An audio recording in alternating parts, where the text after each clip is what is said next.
काम एमएचए ने किया है। प्रतिबंध FCRA foreign contribution regulatory act के अंतर्गत जो 2002 में एक्ट बना था, उस एक्ट के अंतर्गत ये कार्यवाही हुई है। और जो कुछ भी मैं आज बताने वाला हूं, जैसा कि आपको विदित है, सरकार और पार्टी अलग अलग यूनिट होती है।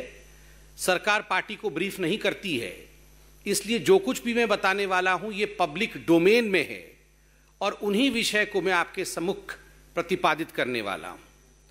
हम सब ने देखा था कि राजीव गांधी फाउंडेशन को लेकर किस प्रकार से बहुत सारे एलिगेशंस पब्लिक डोमेन में आए थे, बहुत सारे खुलासे हुए थे। और 2020 में किस प्रकार एमएचए ने एक इंटर मिनिस्ट्रियल कमेटी की भी जो है वो गठन किया था जुलाई 2020 में, जिसमें ईडी के अफसर, सीबीआई के अफसर मुख्यतः मनी लॉन्ड्रिंग का केस इनकम टैक्स एक्ट और एफसीआरए के अंतर्गत ये जो गांधी परिवार का एनजीओ है उसके विषय में छानबीन कर रहे थे।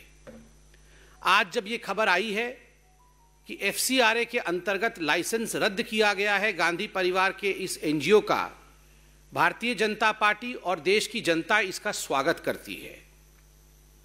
आप सबको जान के आश्चर्य होगा, वैसे भारतीय जनता पार्टी के यशस्वी राष्ट्रीय अध्यक्ष माननीय जेपी नड्डा जी ने 2020 में एक प्रेस कॉन्फ्रेंस में और एक अपने भाषण में भी ये उजागर किया था कि किस प्रकार ये जो राजीव गांधी फाउंडेशन है, जिसकी चेयरपर्सन स्वयं सोनिया गांधी है और जिसके ट्रस्टी राहुल गांधी और प्रियंका वाड्रा हैं, किस प्रकार से एक बार नहीं, दो बार नहीं, मगर तीन बार चाइना के कम्युनिस्ट पार्टी और चाइना की एम्बेसी से आरजीएफ ने डोनेशन लिया था। ये सारा कच्चा चिट्ठा आपके सामने उस समय भी रखा गया था, मैं दोबारा आपके सामने रख रहा हूं।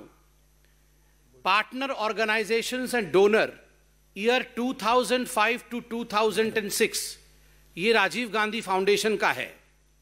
इसमें आप देख सकते हैं जो डोनर्स लिस्ट है उसमें government of People's Republic of China, government of People's Republic of China.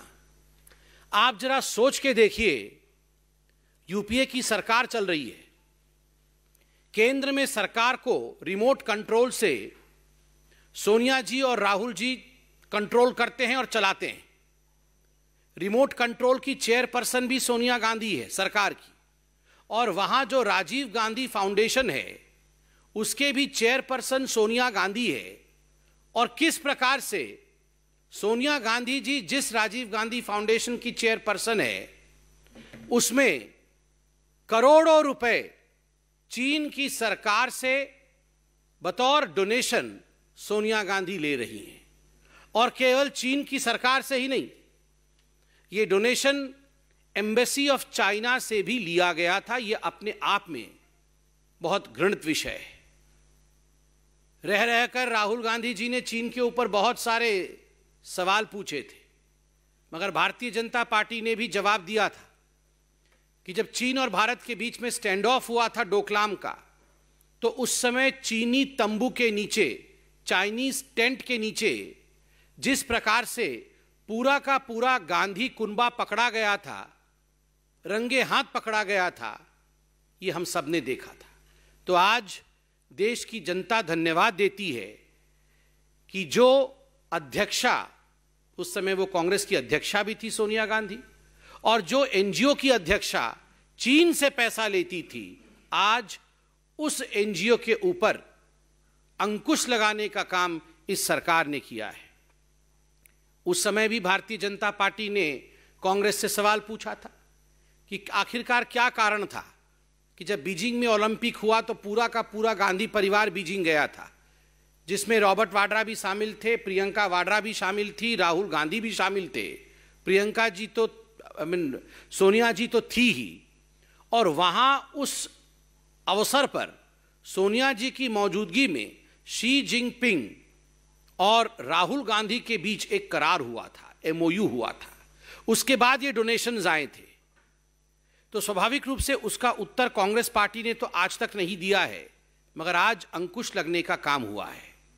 केवल इतना ही नहीं, भारतीय जनता पार्टी ने ये राजीव गांधी फाउंडेशन के एक बहुत बड़े दूसरे घोटाले का भी उजागर किया था, और वो घोटाला था, वो गड़बड़ी थी कि prime minister national relief fund जो 1948 में बना था, इस रिलीफ फंड का मुख्य उद्देश्य जो नेचुरल कैलामिटी में जो लोग पीड़ित होते हैं, उन विक्टिम्स के लिए जो जनसाधारण पैसा देती है, कैसे इन विक्टिम्स को, इन पीड़ितों को सहायता मुहैया किया जाए, यह मुख्य उद्देश्य prime minister national relief fund का होता है। मगर आपको जान के दुख होगा कि एक बहुत बड़ा इसकी जो रकम है, यह रकम राजीव गांधी फाउंडेशन को भी डोनेशन और गिफ्ट के रूप में जाता था। डॉक्टर मनमोहन सिंह ने, तत्कालीन प्रधानमंत्री ने पार्लियामेंट के पटल पर खड़े होकर उस समय लगभग 100 करोड़ का एक पैकेज घोषित किया था जो राजीव गांधी फाउंडेशन को जाना था। केवल इतना ही नहीं, 7 ministries, government departments including MHA और 11 PSU जो पब्लिक सेक्टर यूनिट्स थी, उन्होंने RGF को 2005 और 2013 के बीच में डोनेट किया था। यह भी फहरिस्त हम आपको दिखा सकते हैं। ये वो कंपनियां और ये वो मिनिस्ट्री हैं जिन्होंने सोनिया जी की अध्यक्षता में जो NGO चल रही थी, उस NGO को पैसा देने का काम किया था। आप देख सकते हैं PSU में LIC, SAIL, GAIL, Oil India Limited, Oriental Bank of Commerce, SBI, Bank of Maharashtra, Housing and Urban Development Corporation Limited, हुडको, ONGC, Steel Authority of India Limited. और जहां तक गवर्नमेंट डिपार्टमेंट्स और मिनिस्ट्रीज का सवाल है, ministry of home affairs, directorate of adult education, ministry of human resource, ministry of health and family welfare, ministry of environment and forest, ministry of small scale industries, national self employment mission, a project by the Ministry of Rural Development, और सबला by Ministry of Women and Child Development। ये सारे ministries ने donate किया हुआ है पैसा। और prime minister national relief fund का 2007 और 8 का डोनर लिस्ट में भी आप RGF में नाम देख सकते हैं, प्राइम मिनिस्टर रिलीफ फंड का।